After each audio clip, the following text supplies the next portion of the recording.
आज का पहला प्रश्न, सर आपने ओशो अवतार या इंसान वाली वीडियो को डिलीट क्यों कर दिया? देखिए, ओशो इंटरनेशनल फाउंडेशन एक बहुत बड़ी संस्था है और आज उनके पास ओशो के सभी कॉपीराइट्स हैं, उनकी स्पीच के, फोटोज के, सबके। वो चाहें तो किसी की भी वीडियो डिलीट करवा सकते हैं। तो कुछ महीने में यूट्यूब आपको पूरी फ्रीडम नहीं देता आपके मन की बात कहने का। अब वीडियो को डिलीट कर दिया तो कर दिया, इसीलिए मैं चाहता हूं कि महीने में एक दो बार आपके सामने आकर वो सब कह सकूं जो मैं यूट्यूब पर नहीं कह सकता। बहुत से गुप्त रहस्य हैं, गुप्त बातें हैं, कुछ ऐसे आध्यात्मिक प्रयोग हैं जो सबके लिए नहीं हैं, केवल कुछ ही जिज्ञासु के लिए हैं। तो वो सभी चीजें यूट्यूब पर पॉसिबल नहीं हैं। इसी के लिए हम ध्यान गुरुकुल की तैयारी कर रहे हैं। अगला प्रश्न, क्या आत्मा को 7 बार लगातार मनुष्य का जन्म मिलता है या फिर एक मनुष्य के जन्म के बाद उसे फिर से 84 लाख योनियों से गुजरना पड़ता है? देखिए, आपके जन्म से पहले ही आप 84 लाख योनियां भोग कर आ चुके हैं, लेकिन आप मनुष्य के अलावा निचली जिस भी योनि में होते हैं उसका आपको बोध नहीं होता। आप पिछले जन्म में कोई और जीव थे, कीट पतंगे, पशु पक्षी, कुछ भी थे, इससे क्या फर्क पड़ता है? क्योंकि जब आप थे उसका आपको बोध ही नहीं था। किसी योनि में होने का मतलब केवल इतना होता है कि आपकी एनर्जी, जो भी आपके अंदर ऊर्जा है, जो इस मनुष्य के शरीर को चला रही है, यही शक्ति पहले किसी और जीव को चला रही थी। कुछ वैसे ही जैसे एक तरह के पेट्रोल से आप एक साधारण सी मोटर बाइक चलाते हैं और उसी तरह के पेट्रोल की शक्ति से आप 20 लाख रुपए की बाइक चलाते हैं। उसी प्रकार से आपके शरीर की ऊर्जा न जाने कितनी योनियों में गुजरते हुए इंसान का जन्म लेती है। इंसान का जन्म विशेष और खास इसलिए माना गया क्योंकि इंसान को बुद्धि मिली, विवेक मिला। हम लोगों के सोचने और समझने का स्तर कहीं ज्यादा होता है और मनुष्य के मरने के बाद उसका अगला जन्म क्या होगा यह उसके कर्मों पर डिपेंड करता है। वैसे कर्म मनुष्य योनि में किए गए हैं तो मनुष्य जैसे ही किए गए होंगे, अच्छे मनुष्य के या बुरे मनुष्य के, तो 99% चांस है कि उसका जन्म मनुष्य का ही होगा। और मेरा मानना तो यह है, किसी को भी पाप कर्मों की सजा देनी हो तो मनुष्य का जन्म सबसे बढ़िया है। असल में आपके कर्म और आपके विचार निर्धारित करते हैं कि आप आगे क्या होने वाले हैं। लेकिन अपने दिमाग से यह बात निकाल देना कि आगे जो होगा वो किसने देखा, जो होगा देखा जाएगा। ऐसी सोच रखने का मतलब केवल यही है कि आप अपना समय बर्बाद कर रहे हैं, ये जीवन केवल एक पशु की तरह जी रहे हैं।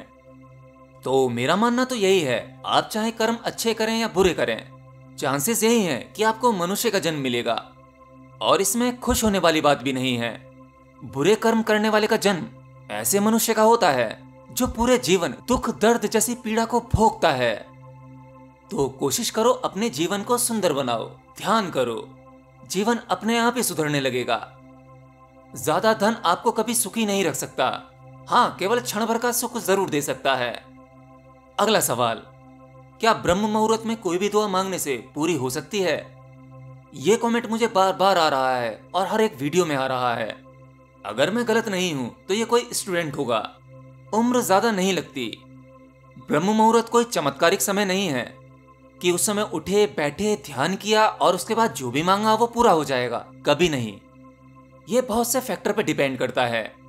अगर आप आध्यात्म को लेकर या इन सभी चीजों को, ध्यान को लेकर किसी चमत्कार की उम्मीद में बैठे हैं तो आप बेकार समय बर्बाद कर रहे हैं। अरे आप कुछ मांगने से पहले या उस ईश्वर पर ध्यान लगाने से पहले आप अपने मन की दशा तो देखो, भीतरी अवस्था क्या है आपकी। ये सभी चीजों का एक जोड़ है, सभी चीजें मैच होनी चाहिए। आपकी इच्छा कितनी तीव्र है, मन की क्या अवस्था है, सबकॉन्शियस माइंड कितने % एक्टिव है, ये सब इन पर डिपेंड करता है। असल में ब्रह्म मुहूर्त केवल इसलिए अच्छा होता है क्योंकि उस समय आपके भीतरी तल पर कचरा नहीं होता, विचारों से आपका मन अशुद्ध नहीं होता, ब्रह्मांडीय ऊर्जा ज्यादा सक्रिय होती है, जिससे आपका मस्तिष्क उस कॉस्मिक एनर्जी के संपर्क में आ जाता है। तो ब्रह्म मुहूर्त का समय बड़ा ही शांत होता है, शुद्ध होता है। उस समय आपको ध्यान करना चाहिए, व्यायाम करना चाहिए, प्राणायाम करना चाहिए और उसके बाद खुद ही जानना चाहिए कि आपको क्या फायदे होते हैं, आपको क्या हासिल होता है। आप तो पहले रिजल्ट्स की चिंता करते हैं कि भाई ये मिलेगा मुझे तो मैं करूंगा वरना नहीं करूंगा। अरे आप ईश्वर को भी नहीं छोड़ते, उनसे भी डील करते हैं। आपको आध्यात्म के रास्ते पर निष्काम निष्पाप चलना होगा, तभी आपको वो सब कुछ हासिल हो पाएगा जो एक सच्चा योगी अपने भीतर प्यास रखता है। और इसी प्रकार का एक कमेंट और आ रहा है, वो थर्ड आई के बारे में जानना चाहते हैं। हालांकि मैंने थर्ड आई पर बहुत सी वीडियोस बनाए हैं, ये आजकल के बच्चे नहीं समझ पा रहे हैं। थर्ड आई मेडिटेशन किसी भी स्टूडेंट के लिए नहीं होता, और अगर आप वाकई थर्ड आई मेडिटेशन करना चाहते हैं तो इसके लिए आपको कुछ नियमों को फॉलो करना होगा। और ये ऐसे नहीं होता कि आप YouTube की वीडियोस को देखकर थर्ड आई मेडिटेशन करना शुरू कर दें। थर्ड आई मेडिटेशन बच्चों के लिए नहीं है। आप साधारण सी मैथमेटिक्स सीखते हैं या कोई भी सब्जेक्ट सीखते हैं, पढ़ते हैं, उसके लिए भी आपको एक टीचर की आवश्यकता पड़ती है। थर्ड आई तो भौतिक जगत से परे की चीज है जो आपको सूक्ष्म जगत के रहस्यों में ले जाएगी। इसके एक्टिवेट होने के बाद आपको न जाने क्या क्या दिखने लगेगा। आपकी तैयारी बिल्कुल नहीं है और आप पंगा ले रहे हैं बड़ी शक्ति से। इस तरह के ध्यान के लिए प्रॉपर गुरु होना चाहिए जो आपको बता सके कि अगला स्टेप क्या लेना है, वरना बेवजह आप मुसीबत में पड़ जाएंगे, सर दर्द और ये सब कुछ बीमारियों में।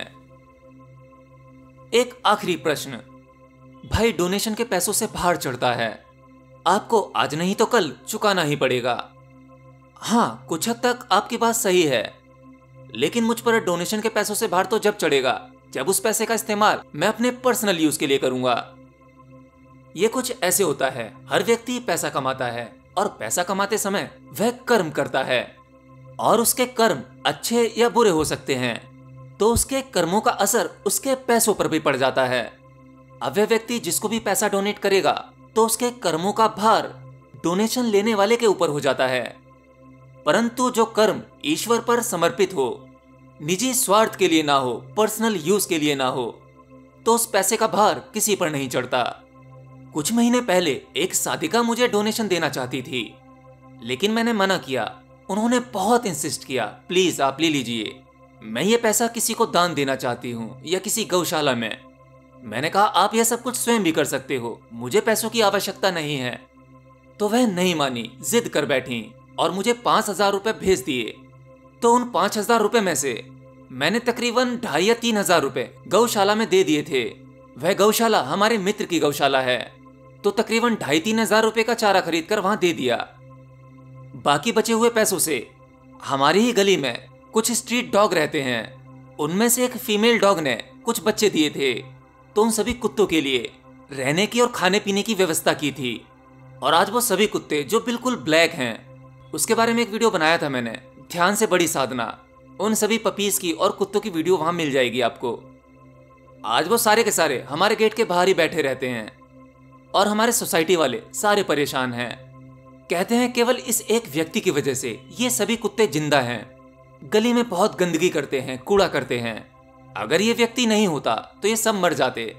मैं उनसे एक ही बात कहता हूँ, आप तो अपने घर में रह रहे हो, आपके पास छत है, खाने को भोजन है, ठंड में आराम से रजाई में पड़े रहते हो, गर्मी में एसी चला लेते हो। इन बेचारे बेजुबान जानवरों के पास क्या है? अगर आंखों के सामने कोई दिख रहा है जिसकी मदद करनी चाहिए, आप तब भी नहीं करते, तो आप तो मनुष्य हो ही नहीं।